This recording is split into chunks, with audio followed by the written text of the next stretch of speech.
Well, g'day, it's Jonathan Brake here, coming to you today live from DuPont National Forest in the beautiful Blue Ridge Mountains of Western North Carolina. And one of the things I get to do is days like today, where it's a Tuesday morning and the rain has stopped, and so I'm out for a ride.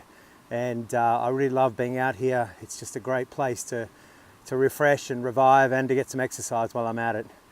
I know that my body craves health, thanks Jamin Fraser, and so it makes sense that I'm out here doing this, and it's a lot of fun at the same time. Just done a grueling 3-mile uphill climb on Joanna Road, and just enjoyed a bit of a run down here in Grassy Creek, and now I'm heading back towards where I left the car. But as I was coming down, I was just thinking about the first time I went out for a serious ride with a mate, John Jones from Antwerp. G'day, John. And he was telling me a bit about, when we, so this is following on from the focus talk the other day when I was with Charlie on Saturday up in Pisgah Forest. And he was talking to me about how one of the things you've got to develop as a rider is that ability to focus on what's right in front of you while simultaneously being able to focus on what's in the distance. So you need to see the curves in the track, the dips, the sudden drops, the things that are way in front, but at the same time you need to keep your eye out for those little rock sticks and little ruts where your tyre can get stuck in a moment and you can come off your bike. So it's that dual focus of looking up the road, but also keeping your eye on where the rubber is side down.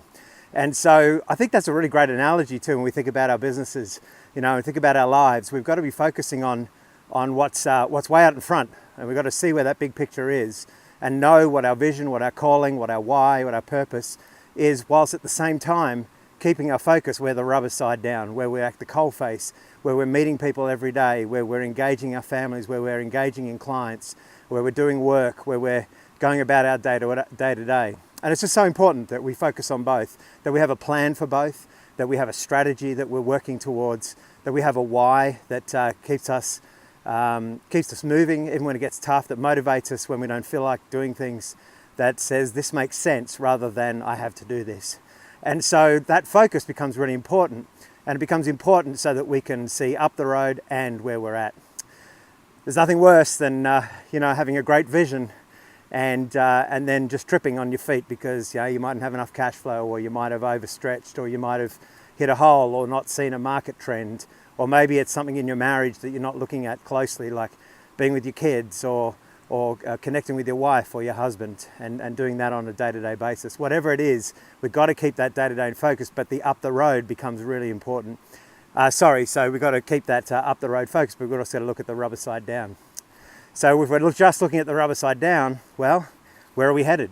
What's the long term? Are we going to come up against anything unforeseen in the future? So when you think about focus, there is a duality to focus. There's a focus on the rubber side down, that's the now, and there's the focus on what's in the future, the why, the purpose, the vision, the direction. I hope you enjoyed that little snippet. As always, enjoy the journey. I'm Jonathan Brake. See you later.